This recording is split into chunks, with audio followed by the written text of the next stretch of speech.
Jagatsinghpur जिलार Kujang block अंतर्गत बड़ंग ग्राम ओं नमो वासुदेव भागवत टुंगीर 79तम प्रतिष्ठा उत्सव आनंद उल्लास मध्य अनुष्ठित हो जाइछि। ए अवसर में ब्राह्मण पंडित जयंत कुमार मिश्र ठाकुर को स्नान नववस्त्र परिधान वासुदेव षोडश उपचार पूजा गीतारे संपूर्ण आहुति आलती पूर्णाहुति पुष्पांजलि आदि कर्ममान संपादन करथिले। एही देवकर्म रे कर्ता कर्त्री भाव में सुनाकर स्वाई और तांको धर्मपत्नी ललित बाला स्वाई दायित्व तुलाइथिले। खूब सुंदर भाव में उत्सवस्थली को साजसज्जा कर जाइथिला। ए अवसर में नाम संकीर्तन और भागवत पाठ आदि कर जाइथिला। ग्रामर महिला माने एकत्रित होई भागवत गोसाई को पूजार्चना करने सहित आलती करी प्रणिपात करथिले। एही प्रतिष्ठा उत्सव में भागवत टुंगी प्रचार समिति ओडिशार सभापति नंगुली बाबा जोगदे भागवत पाठ करथिले। नाम संकीर्तन शंख हरिबोल हुलहुली ध्वनि रे उत्सवस्थली प्रकंपित होई उठिथिला। ग्रामर महिला माने एकत्रित होई भागवत पाठ को श्रवण करथिले।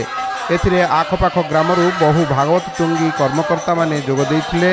परे परे प्रवचन कार्यक्रम अनुष्ठित होइथिला। एथिरे भागवतर तात्विक कथा को अति सुंदर भाव में प्रवचक सारला मंडलर सनु बाबू उपस्थित श्रद्धालु मानंकु शुणाइथिले। यह आध्यात्मिक उत्सव में बड़ंग और यार आखपाख ग्रामर महिला और पुरुष श्रद्धालु माने जोगदे भागवत पाठ को श्रवण करने सहित ठाकुर शरण जाइथिले। कार्यक्रमटी को वासुदेव भागवत टुंगीर सभ्य सभ्या माने परिचालना करथिले। वासुदेव भागवत टुंगी 1945 मसीह आरंभ हो आज 79 वर्ष है। प्रति वर्ष वार्षिक उत्सव पालन कराए। 2018 मसीह आम आसिक पीढ़ी को पुनरुद्धार कराला।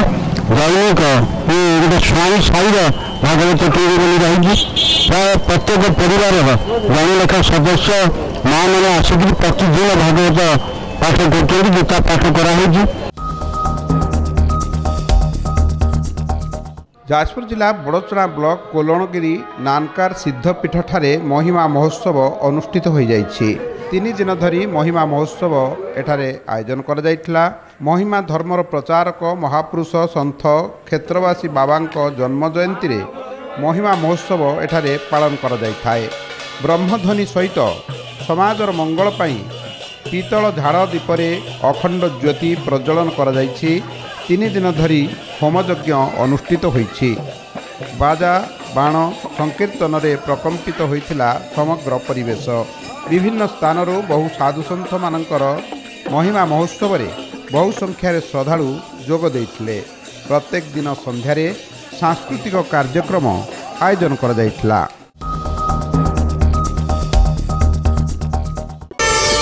प्रार्थना आम आनंदर उत्सव।